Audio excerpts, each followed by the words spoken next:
I just got cut off, and I'm now thinking I cannot reproduce that, so I will have to upload 4 minutes first, and then we start again. We continue. What was I saying? The importance of, at least that's my thought. I don't know, but that's my thought. That it's healthy and it should be this way. I feel like it's really important though to say that you define what kind of relationship you want. It brings me to a question though, because I think you can define the relationship to be, like, I have someone I know, he if he watches this, he probably doesn't. I hope he doesn't feel like called out. But he told me recently that his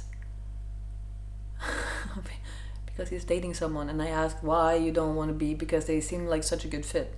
And I'm like, why you don't want to be partners, like girlfriend, boyfriend? And he said, my needs are quite specific, and I don't think that will be okay. And I'm like, what kind of needs? And he's basically wanting to be a sex slave for the rest of his life. Kind of totally submissive, someone being dominant, living in a cage, kind of having like the collar, being at the feet of the woman. And he can make that his relationship. Maybe someone wants that. My question is, what's healthy? And if healthy is, if that's what feels good to you, is it healthy?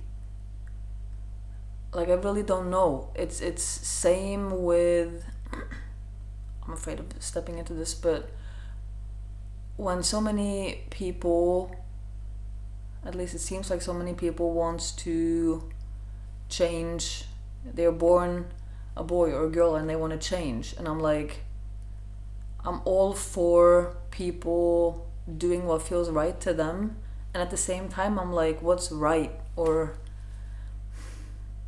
just because I want, let's say I have a part that really wants something and giving that thing to that part, letting that part have that, might be healing and might be healthy, but might also not always be healthy.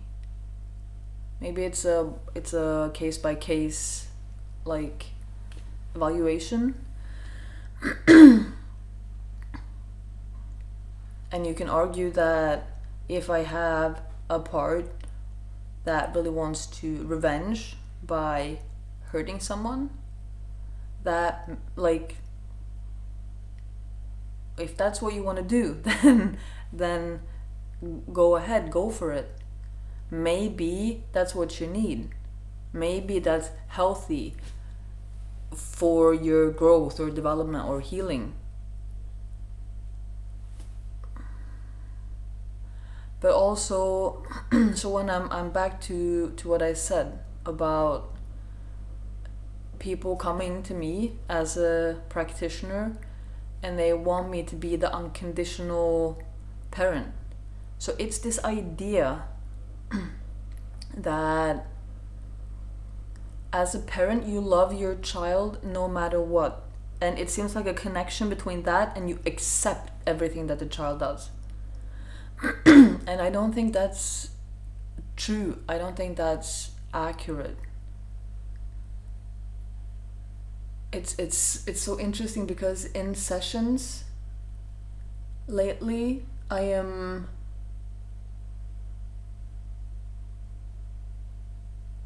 so I remember, I'm really hesitant to talk about the sessions.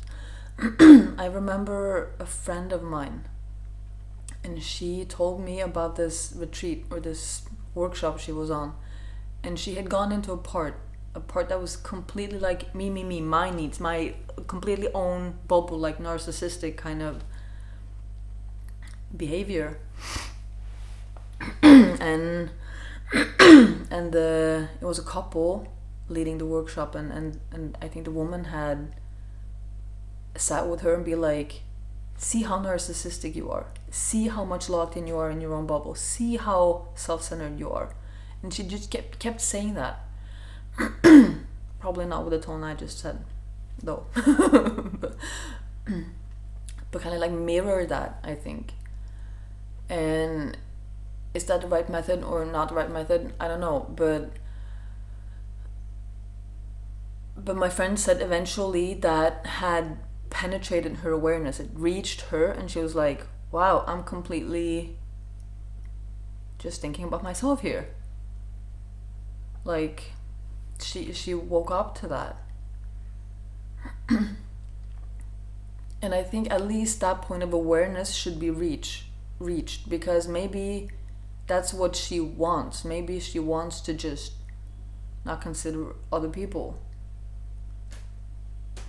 But as long as she's coming from this closed bubble of awareness or lack of awareness, I don't know how to explain it. It's when something is cut off, it's a part, and it's cut off from your own awareness. It's just cut off from awareness. It's so interesting. and maybe if that teacher in that moment had introduced, after this moment of like penetrating and awareness, had been like, well, consider that there are other people in the room, and they are also, they have their own needs and wants and boundaries, and like they're here too, you know. And maybe it comes back to your values as a parent and what you want to teach your child, and at the same time, I don't know where the line is, honestly, allowing your child, because I believe your child, everyone, we come in with whatever we want to experience in this life. So if you want to be the villain, if that's what you signed up for, then maybe even though I'm the parent and I'm trying to teach you my values, which is consideration and respect towards others, then maybe that's not what the child wants to take on. Maybe it's not here for that. I must be really fucking gnarly as a parent. I don't know what I would do then if I can't impose values on my child that's taking other living things into consideration. But I really think, let me think for a minute.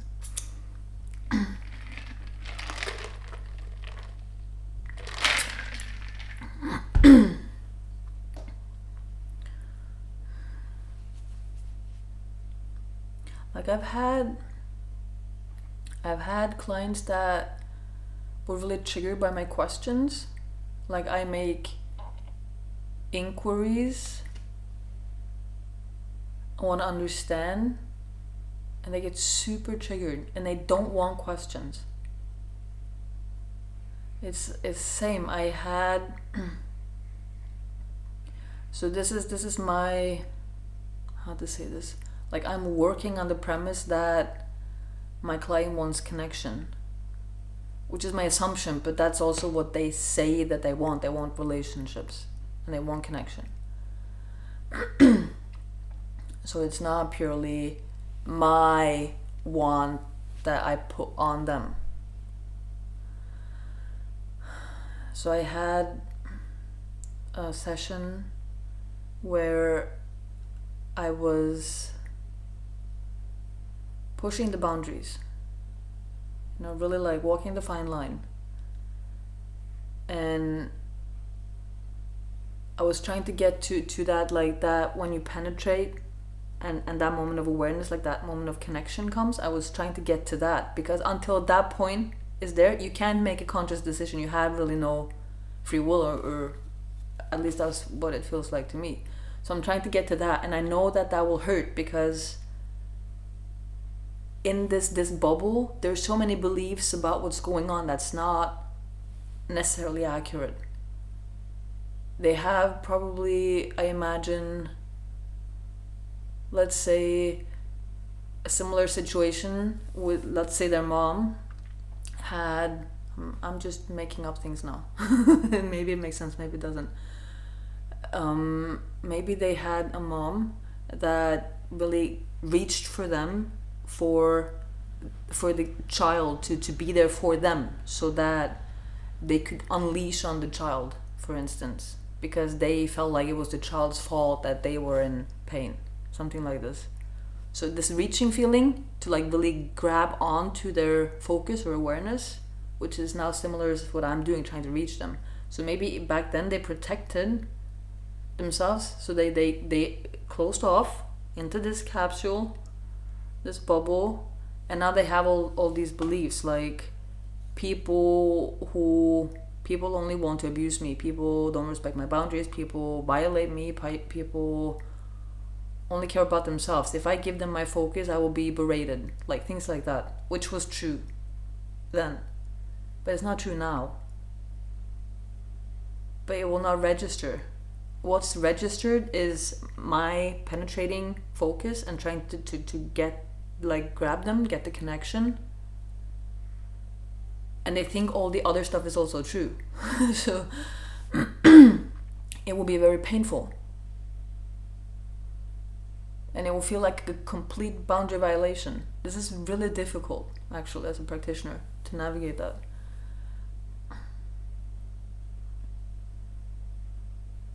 Because as I keep saying, it will be like a breach. I will feel when I've gone through. So it is kind of like when you penetrate someone, when you enter someone.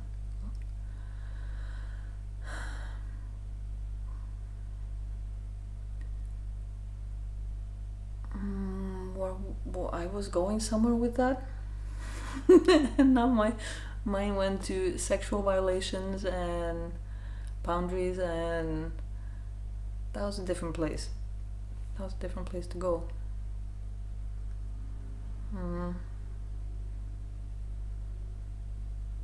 Yeah, when in that session where I was like tethering, is that the right word? I was balancing the line, and we got to that point which is so interesting. Let's say the client was upset or afraid of being angry, because that would be even worse for them. But because I kept pushing, and then the reaction came out, and that wouldn't be safe back then, but it's safe now. And then the anger comes out, and then there's a lot of like, get the fuck away from me. And I'm like, that's okay. I'm moving away, I'm withdrawing my awareness, like my focus, I'm pulling back, and they can sit, and I'm like, just breathe, you're doing really fine, breathe. And they're like slowly coming back to themselves, slowly being like regulating, and suddenly they can like, oh, that's not my mom sitting in front of me actually. Wait a minute, she actually respected when I pushed her away and said no. Like that moment is so valuable. And only in that moment can there be a decision.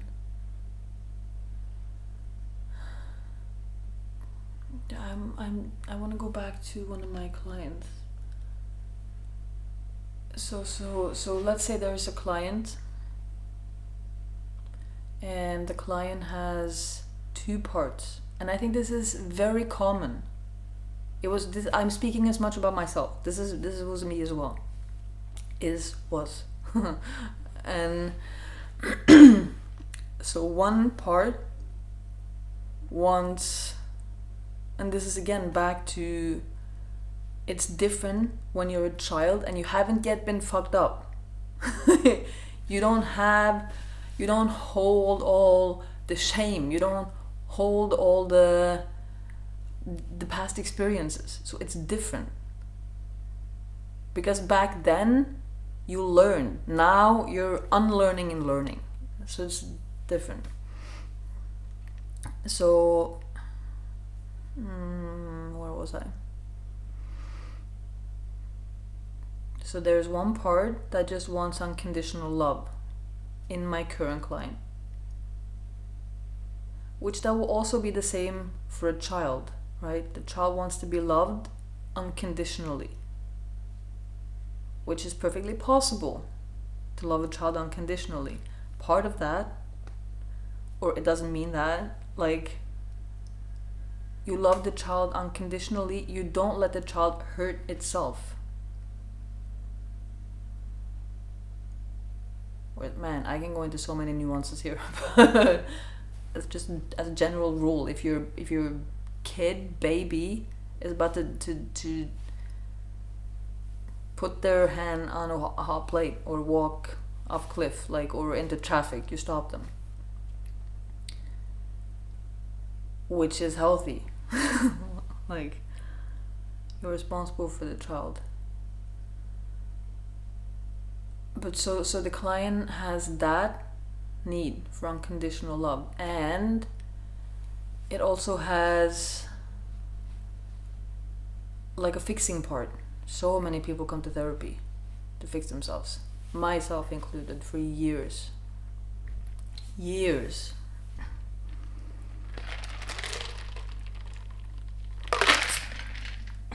So now, and that fixing is coming from, at least it was in my case, it's coming from a place of, I'm not good enough.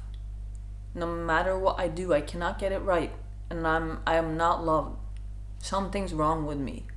Please help me fix it so I can be accepted and loved and belong to my family. Just please help. And it's this desperation in that fixing. I'll sit with my feelings. How many hours? 2 hours? 3? Fine, I'll do it. Oh, I have to repeat affirmations? Although I hate it, I'll do it. I'll write them on the mirror. I'll repeat them before going to bed, when I wake up. I'll set a fucking timer on my phone. Like, it's very abusive. So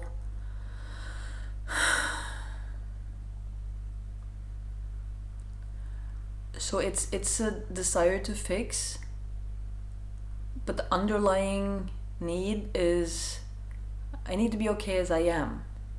So the fixing is self-hate,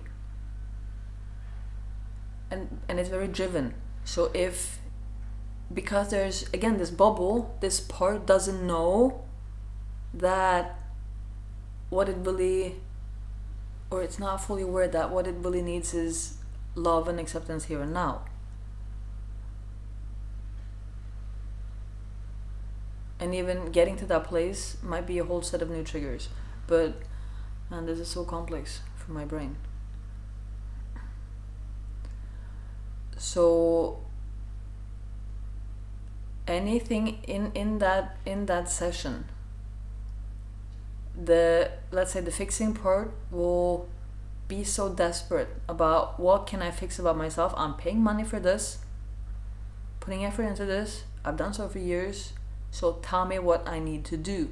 And it's, again, that's what I wanted to say, it's again backed by this, like, these beliefs that it's somehow possible to avoid pain, or it's somehow possible to avoid unwanted experiences, painful experiences, that there's some one way right to do it, to not get hurt and be heartbroken or lose friends. Which life is much more real than that, I think. At least I've had these sobering fucking moments where I'm like, oh, there is no guarantee in this life.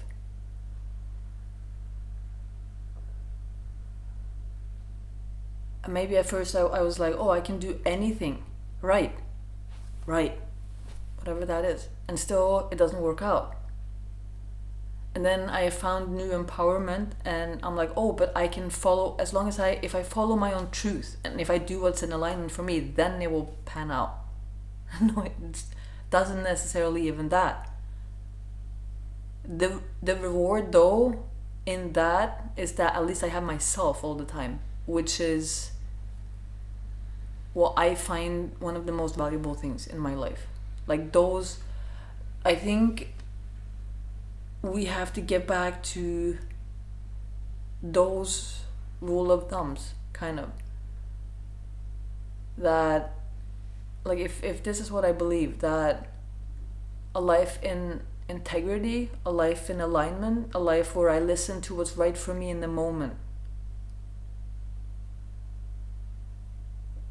and I act according to my values, and I hold what I want loosely but firmly at the same time. A balancing act of those, and then I get to experience life. I get to experience, okay, I say yes to that experience, and that was many good things and a heartbreak. And I'm devastated. But I will never be without.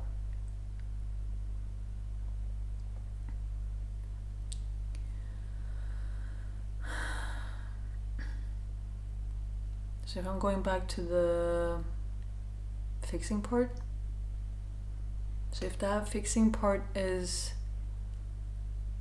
so desperate to try to get the right way, the right strategy, the right step,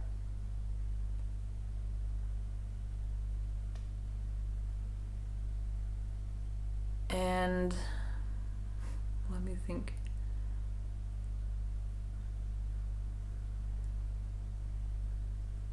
So because it won't work, because the premise is wrong.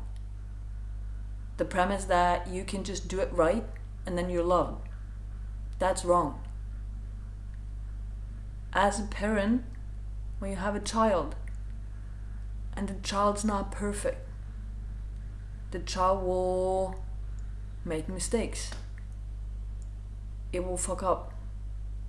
It will grow older and it will make decisions that causes pain, and they will feel regret, and there will be consequences, losses. And that's all not saying anything about how much I love my child. Nothing. I love my child and I guide my child, and the child is entitled to the experiences it's going through. It's, I'm tempted to say, entitled to have loving guidance, but many of us didn't have that. I wish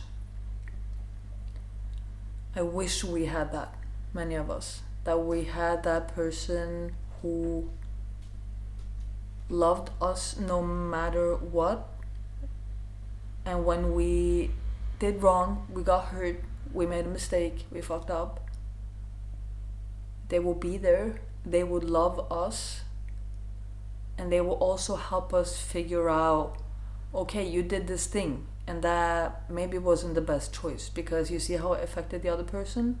It really destroyed them. It really hurt them. That was painful for them. I understand why you did what you did. Maybe there's a different way to get that thing that you want that doesn't leave that impact on the other person. How about that? You want to think about that? Let's talk about it. You know? Because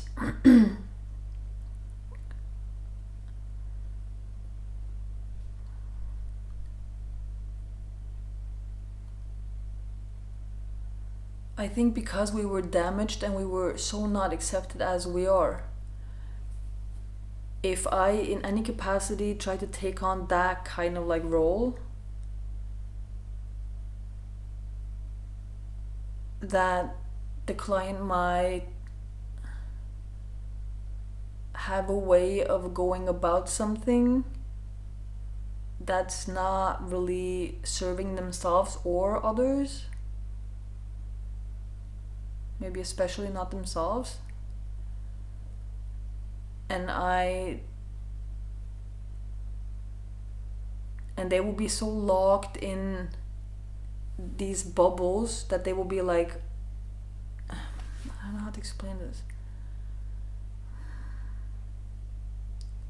Because if I hold up, if I question something they believe, a normal reaction can be, oh, you're trying to change me. I'm not allowed to be as I am.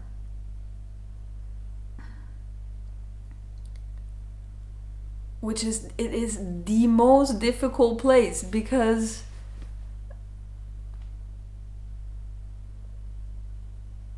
if the premise is I love you either way. I have those loving feelings.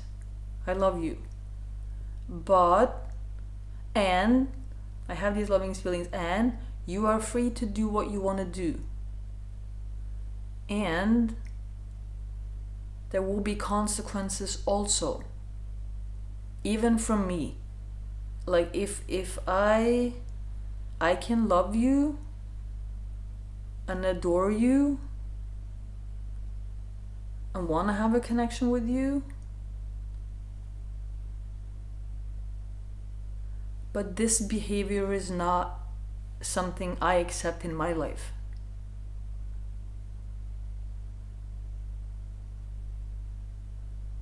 I think that's a healthy line to have in friendship, in a romantic relationship with a kid, in a therapeutic relationship.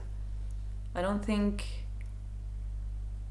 this is really hard. I'm battling with this one.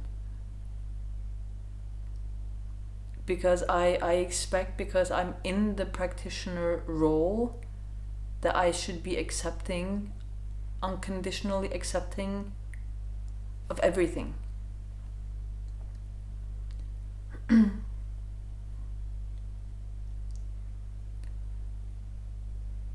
Which feels like a disservice. It's like enabling in a way. It's often not health.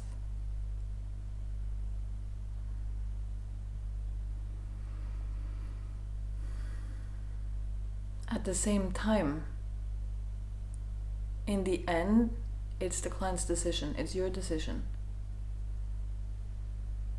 But I don't think you can have,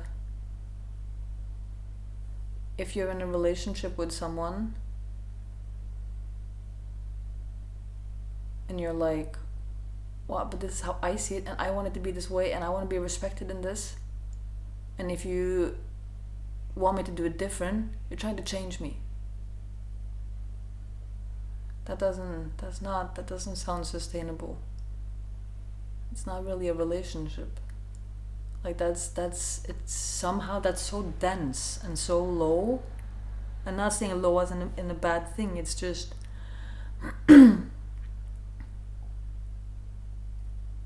that feels very like the dependency of a child and parent, because it feels so security based in a way.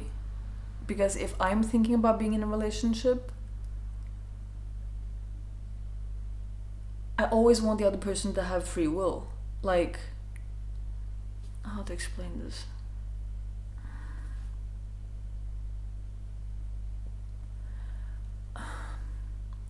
In a way, I want to be dependent upon the other person, and at the same time I don't. Like, I want for my relationships the other person to wanna hold me and have me and guide me, but in the end I want to be responsible for myself. Like, it's a really, if they can't do it, if they have a limitation, I want to feel good about doing it on my own with myself, because in the end I got myself. At the same time, I want the other person to want to be there quite often also. But I don't expect them to,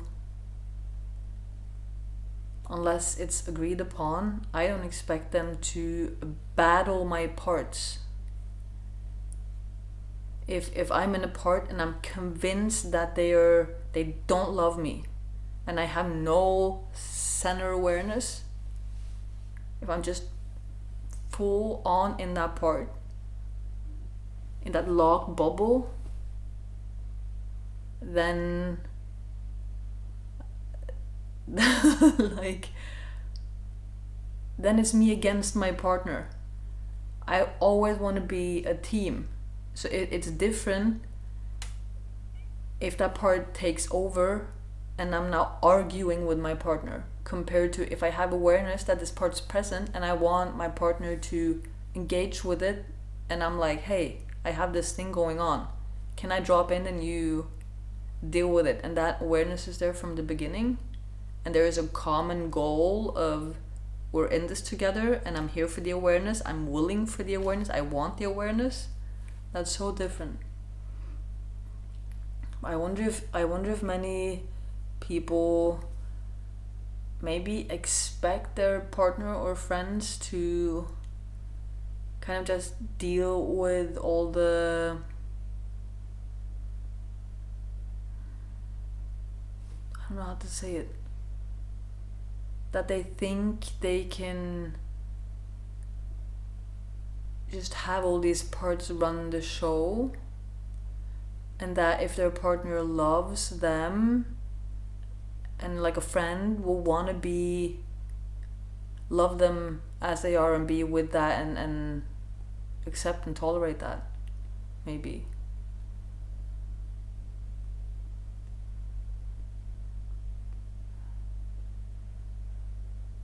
But that, to me, that's not really a relationship. That's what you have therapy for, I think. Or parents, which we didn't have, some of us.